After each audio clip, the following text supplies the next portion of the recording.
Hello, welcome to today's episode of Juicing the Numbers. I am your host, Joshua Tracy, and it's just me today. I am on my own as Corwin has not yet been activated off of the IL, although he's nearing a return to podcast activities, and no substitute hosts were able to be found in time for recording, so it's just going to be a solo episode from yours truly today, and we're going to keep it a little bit short as,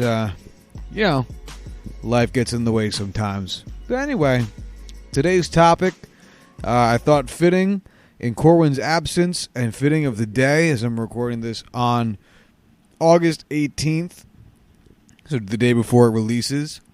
Our topic today is going to be Roberto Clemente. And today is a fitting topic for Roberto Clemente as it is his birthday. Today, Roberto Clemente would have been the ripe old age of 85. For anyone unaware of who this man was, I'm shocked you're listening to this podcast. He is a very, very renowned figure in the world of sports, baseball especially, but sports as a whole, and the Latin American community as well. Roberto Clemente can be thought of as like a Hispanic Jackie Robinson in a couple of different ways, and that's kind of one of the things I wanted to talk about. So, first off, just some background on who he was as a person. Roberto Clemente, born August 18th, 1934. He was born in Barrio San Anton in Carolina, Puerto Rico. He was a right fielder, played his entire career for the Pittsburgh Pirates. And just to give an example of what kind of baseball player he was before we get into anything else, because that is, 9 times out of 10 what we end up talking about here on the show, he played for 18 seasons with the Pittsburgh Pirates. He won MVP once. He finished in the top 5 3 other times. He was a 12-time Gold Glove winner, a 15-time All-Star, 4 batting titles, 2 World Series, a World Series MVP, and is a member of the Hall of Fame. His number 21 is, just one of the most famous numbers of all time. And if the MLB was to ever retire a second number universally after Jackie, it very likely would end up being 21. Just to give you an example of how big of an impact this man had on the world as a whole, and in particular the world of baseball. He accumulated over the course of his career 94.5 wins above replacement. He had recorded 3,000 hits on the money, 240 home runs, a lifetime batting average of .317, an OPS plus lifetime of 130. He led the league in batting average, obviously, 4 times. He led the league in the hits twice. He led in triples once. He led in intentional walks once. Oh, man. He was, by all accounts, throughout basically the entirety of his career, one of the best ball players of damn near every season he ever played. The year, his final season in Major League Baseball, his age 37 season in 1972, he was an all-star. He finished 13th in MVP. He won a Gold Glove, and he batted .312 as a 37-year-old man. He was a ridiculously good baseball player.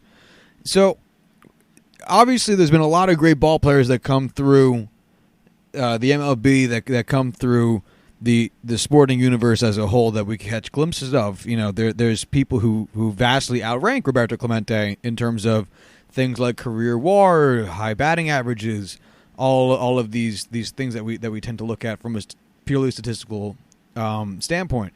So why is Roberto Clemente considered to be such an iconic figure in baseball? And it's, again, along the same lines kind of as Jackie Robinson. Jackie was a great ball player. By all accounts, you could fairly argue that Roberto might even be better as strictly a ball player. But a lot of their fame and their contribution to the sport comes outside It comes from places outside of their actual playing capacity.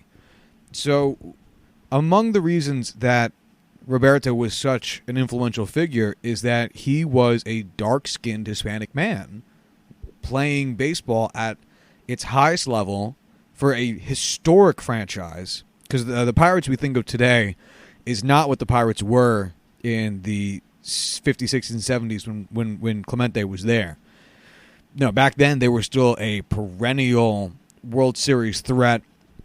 They're the team that played in like the first ever World Series. They're a historic franchise by every single accord, and for him to be playing, they were right there with like it's the Yankees, it's the Dodgers, it's the Giants, it's the Red Sox, it's the Pirates, it's the Reds. Like they're one of those original teams.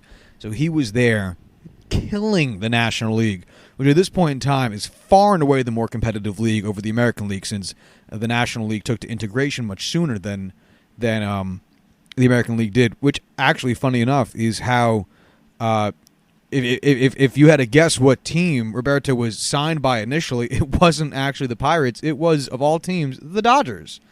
Funny enough, but so here you have this dark-skinned Hispanic man tearing it up and being just all around the perfect human being.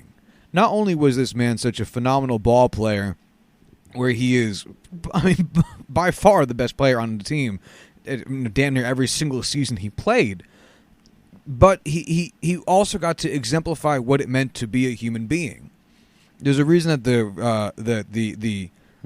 the Man of the Year award in the MLB is named after Roberto Clemente. He was such an upstanding person. His off-the-field contributions were so legendary that, for anyone unaware, which again, it seems almost silly to say because it feels to be such a commonplace fact in the world of baseball-interested people, Roberto Clemente passed away at a very young age. He died right after his 1972 season. He died on New Year's Eve, December 31st, 1972. He was 38 years old. What had happened was there was a massive earthquake that affected the Nicaragua. I forget exactly where, but regardless, it had affected Nicaragua, and Roberto Clemente maintained a very strong presence in Latin America, despite the fact that he was not from Nicaragua. He was from, as I mentioned at the top of the show, Puerto Rico. And what he really wanted to make an impact as quickly and as best as he could in an attempt to bring relief to those who had been affected by the earthquake.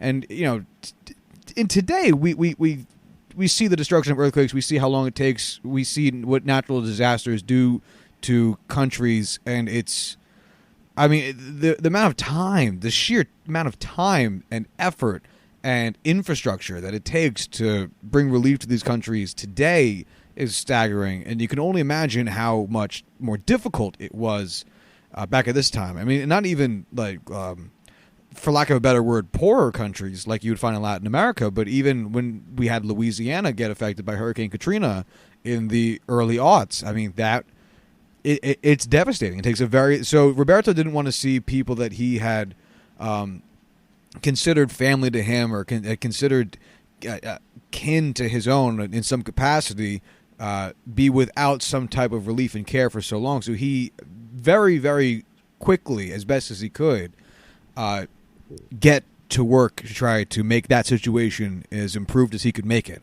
The earthquake hit on December 23rd, and he died 8 days after that in an attempt to bring relief aid to them. So what he ended up doing was he sent 3 different flights with aid packages and in an attempt to, like I said, bring some relief to this country.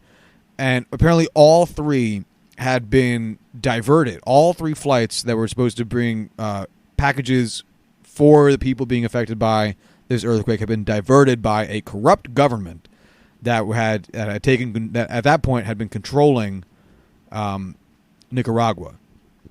So Roberto obviously is not happy with this. So his mindset is like, all right, we're going to send another plane with more packages, and this time I'm going to go.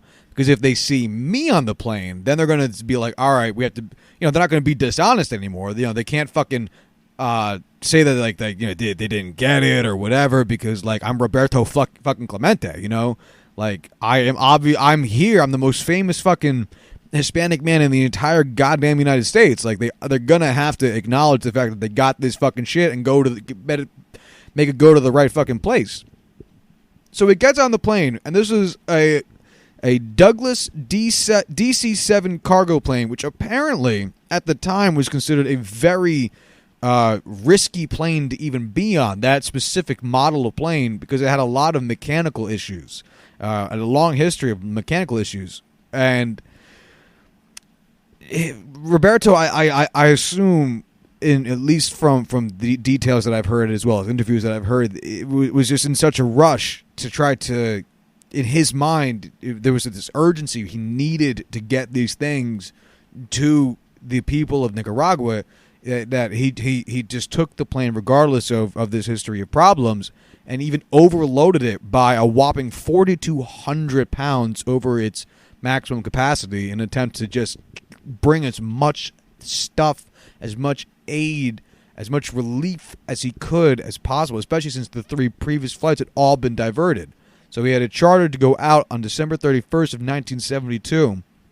And actually, of all people, Tom Walker, who was a pitcher for the Montreal Expos, who was actually playing winter ball in Puerto Rico at the time, in a league that's now named after Roberto Clemente, helped Roberto load the planes and was going to go on the flight with him. And Roberto said, no, like, you stay here, like, I got this, no big deal. Tom Walker might not be such a famous name because, pitchers come and go, and it's baseball player. I should say baseball players come and go. But his son, at any rate, is still actually playing in the league right now, Neil Walker, who's currently on the Marlins, but last season was with the Yankees, and before that with the Mets, and before that with the Pittsburgh Pirates. It was actually kind of something of a big deal that he got to play with that franchise. But anyway, so Roberto Clemente told Tom Walker, like, don't worry about it. Like, I got this. We're going to go. And apparently, so soon after his flight took off, Roberto Clemente's plane engine failed, and it crashed. And they ended up recovering a lot of artifacts of the people on the plane later, within the next couple of days. Now, I understand that's very sad, and my goal is not to depress everybody. What the real point of this is to say is that Roberto Clemente was an amazing human being. An amazing, amazing human being. And he did so in the face of a lot of adversity. And what he also did was he gave such an important face to a people who, without whom today, I'm not sure baseball would really fucking matter as much. Can you imagine a world of baseball today without the backing of the Hispanic people that it has now? Can you imagine baseball today without the faces of baseball such as Felix Hernandez and Adrian Beltre, who I know, he just retired and King Felix is on his way out. But regardless, the young guys, Ronald Acuna Jr., Fernando Tatis Jr., Vlad Guerrero Jr., Vlad Guerrero Sr. I have a hard time believing, and I'm sure, that there would be Hispanic ball players in baseball regardless, but baseball, if we really want to get back into it, the Negro Leagues did an enormous job of bringing baseball to Latin American countries and making it as popular as it was, to the point where someone like Roberto would even be considered for major league talent.